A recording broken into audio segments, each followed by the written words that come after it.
Why do I do this to myself?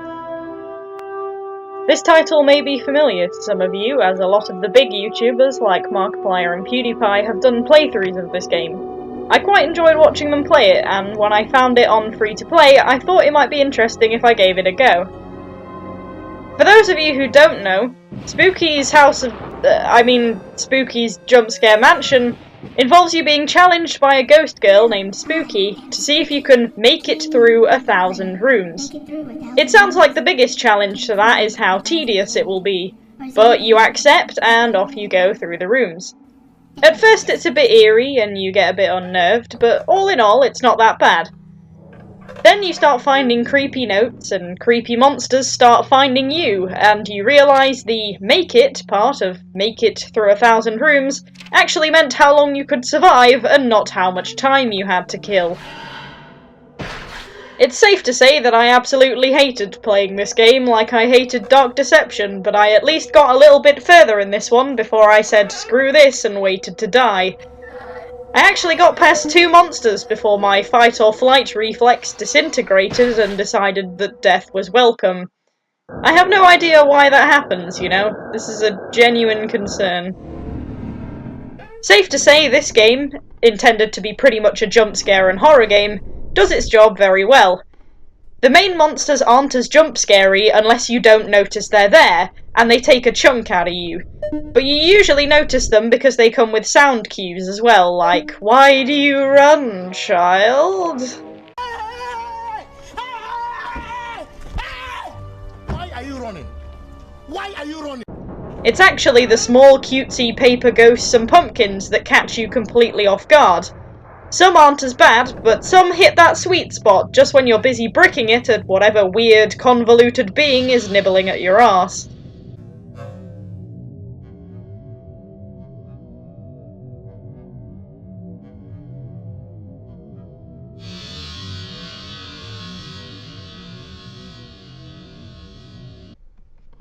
And weird and convoluted is something this game seems to be decent at, as the weird little lab creatures had strange designs, and so do the monsters. I caught a glimpse of the first one, and it looks like a green version of Hubert Cumberdale from the Salad Fingers videos, but the fact that it was eerily floating at me was enough motivation for me to turn around and keep running. I didn't see the second one, which I think was a spider, and I didn't want to see the one that killed me, but from my death image, I presume it had to look something like that girl out of The Ring. I don't know if there's any particular order that they pop up, although I think some are activated by certain environments, like Samara being spawned in the school area and following you from there on out. Because I have the constitution of a purebred coward, I actually watched a full playthrough of the game instead of playing it myself, because seeing other people do it with no commentary is fine, but not being able to see the YouTube window apparently throws me into a fit of pixelated terror. I will link the playthrough I watched in the description, and I'll also link to the Spooky's Monster Showcase video and its creator that I've borrowed a couple of clips from to show you the later bosses, because I know I'll never reach them. And speaking of those clips, it's a good place to add in a big thank you to Scissormon for being so kind as to give me permission to borrow them. They've done a whole variety of horror game, no commentary playthroughs, so please check out their channel. I will link it in the description, and I will also link the video the clips were borrowed from too. By watching the game through, I managed to get a good glimpse at the available boss monsters, including fun friends like that dude from Majora's Mask, who appears after reading a nice little story and going through a skull door, Mannequin with a knife who comes to say hello after your walk through the Hall of Doors Rusty Edition, Burger Bag for Revenge who finds you after a late night trip to an abandoned McDonald's, Demon Venison and his TV static, and other things like mermaids and a dude with an axe? What? Why is he there? He's just a guy with an axe. That other thing was like a god with a deer head, and this is just a dude who had a bad day and decided to go lumberjacking. My look at these characters also allowed me to judge which ones I wouldn't mind and which ones I would rather stomp on a nail than face. If you're interested, I think the worst enemies for me would be either the puppet, the dude with the axe in the house, or the one that turns the walls to mush. I'm not scared of puppets, but I'd rather not look at something spooky in the eye unless I've also got a gun pointed at it. Despite literally just mocking Axeman, I don't like having to hide and see stuff stalking me, and I am way too easily disorientated to cope with the Mushman. There is one monster that on the system comes up all glitched and mysterious. This monster breaks the rules of the other ones and actually has no spawn environment, meaning that it can appear at any point of the game. I had no idea this was the case, and so on one of my attempts to make it to 250, I wondered why the music sounded different.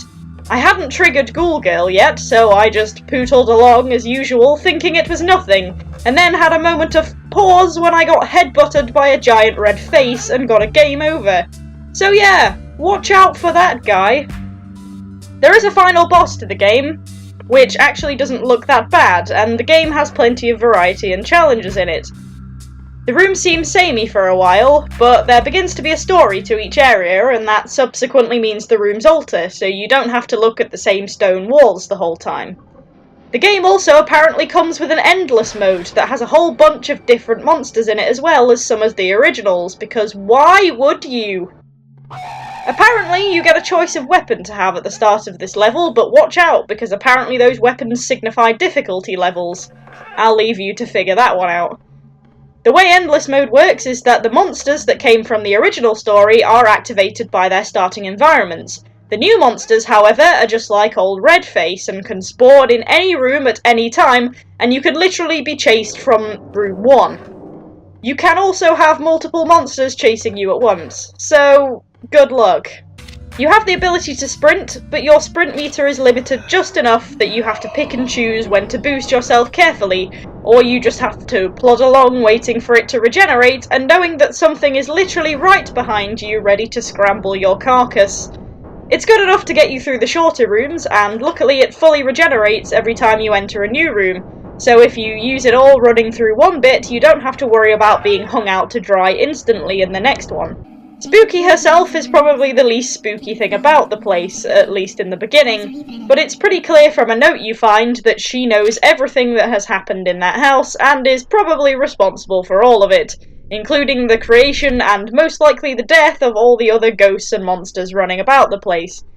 The little mini arcade games in the place also don't encourage you to believe that Spooky is entirely free of murderous tendencies. I did encounter an irritating bug with the game, which involves you getting stuck on doors.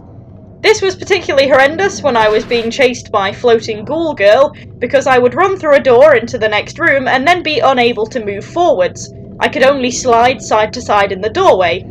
This meant that when she subsequently followed me through the doorway, I had no choice but to wiggle as she turned my innards into outards. This has the potential to be a bit of a game breaker, as you can only save every 100 rooms or so. For me, my last save is at 150. Sounds lame and like I haven't played the game well enough to make a reasonable review on it. But since I've made at least 10 attempts to hit room 200, and haven't been able to get past room 180 due to someone sticking goddamn flex tape over the doorways, I didn't really have a choice but to do what I've done and resort to other methods of getting a full view of the game. This problem is pretty big for me, but from the amount of other players I've seen getting through it, I think it's potentially something on my end and not the game's. Probably my laptop is just trying to send itself to a slow death to free itself from me. It would explain a lot.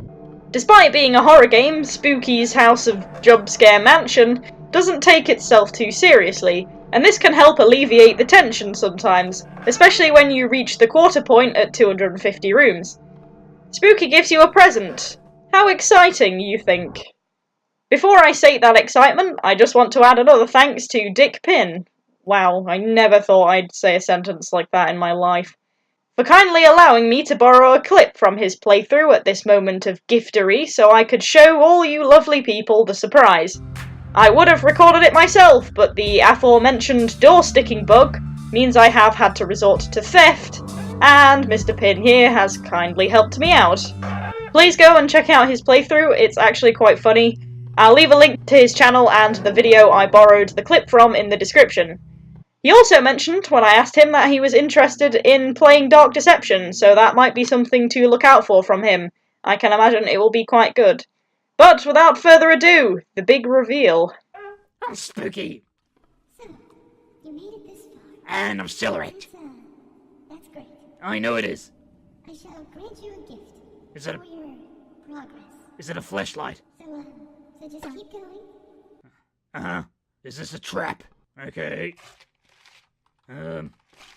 Look behind you. Stop!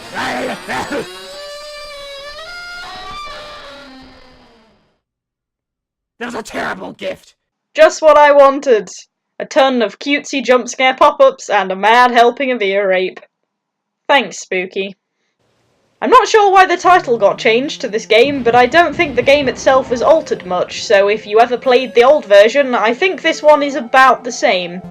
Also, sometimes the title just changes for fun, and I'm not sure why. Either way, the whole thing ticked the boxes of spooky, jump scare, and mansion, so therefore I'm going to give it an 8 out of 10. Some of you may think that's a bit harsh, but the bug with the doors is apparently a common and gameplay damaging bug, so I've had to knock 0.5 of a score off for that, just in case you take my word for it and get it. I don't want any hate mail. Once again, at the end, I would like to thank the two very gracious YouTube gamers that allowed me to borrow their content for this video. Go check out their channels for their other content and watch the videos I stole. They're both very good and have helped me a lot by allowing me to get some better footage to show for the review. Both their channels and videos are in the description, and their channels are up on the screen as well. Just as a note, too, Scisamon's HUD looks slightly different, as you may have noticed. It's the same game still, but he's got the HD version instead of the peasant version like me, so that's why it doesn't look the same. Go check these guys out. If you don't, when you die, you'll be cursed to walk through 1,000 rooms, and every one of them will contain Spooky's premium ear rape. You have been warned. Spooky is watching you. Stop!